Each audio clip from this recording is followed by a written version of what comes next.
بہت سے مسلمان محرم کے مہینے میں ایسے کام کرتے ہیں جو قرآن و حدیث کے خلاف ہیں، جو شرک و بدعات پہ مشتمل ہیں۔ ایسے کاموں سے دور رہنا چاہیے۔ مثال کے طور پہ کئی لوگوں نے ایسی من گھڑت روایات مشہور کر دی ہیں کہ جو 10 محرم کے دن سرما استعمال کرے گا پورا سال اس کی آنکھیں خراب نہیں ہوں گی، یا جو 10 محرم کے دن غسل کرے گا وہ اس پورے سال میں بیمار نہیں ہوگا۔ ایسے ہی 10 محرم کو مہندی لگانی چاہیے، یا 10 محرم کے دن اپنے بچوں پہ کھلا خرچ کرنا چاہیے۔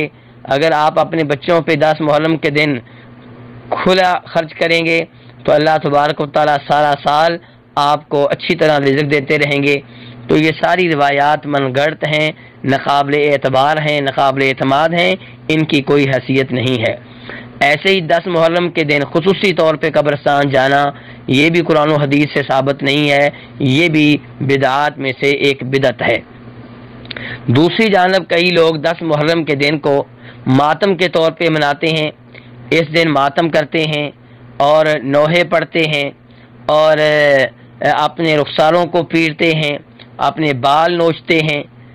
تو یہ کام بھی نبی علیہ الصلوۃ والسلام کی شریعت کے خلاف ہیں، جناب حسین رضی اللہ عنہ کے نانا کے دین کے خلاف ہیں۔ یاد رہے نبی علیہ الصلوۃ والسلام نے کربلا کے واقعے سے بہت پہلے 10 محرم کے دن روزہ رکھا اور روزہ رکھنے کی ترغیب دی۔ تو یہ روزہ رکھنے کا دن ہے، یہ ماتم کرنے کا دن نہیں ہے، یہ اللہ کی عبادت کرنے کا دن ہے۔ اس لیے اس دن اللہ کی عبادت کی جائے، روزہ رکھا جائے، سحری کا اہتمام کیا جائے، افطاری کا اہتمام کیا جائے۔ لیکن افسوس یہ ہوتا ہے کہ لوگ دن کے ٹائم سبیلیں لگاتے ہیں، دودھ کی سبیلیں، شربت کی سبیلیں، جبکہ وہ روزہ رکھنے کا دن ہے۔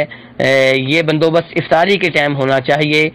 مساجد میں، اپنے اپنے گھروں میں ان لوگوں کو آپ مدعو کریں جنہوں نے روزہ رکھا ہے، بجائے اس کے کہ دن کے ٹائم آپ سبیلیں لگائیں اور لوگوں کو روزہ نہ رکھنے کی ترغیب دیں۔ اللہ تبارک و تعالیٰ سے دعا ہے کہ ہمیں اس عظیم مہینے کے فضائل سے فائدہ اٹھانے کی توفیق عنایت فرمائے، اور اللہ تعالیٰ ہمیں ہر طرح کی بدعات سے اور ہر طرح کے شرک سے محفوظ رکھے۔ وصلی اللہ تعالی علی نبیہ محمد وآلہ وصحبہ اجمعین۔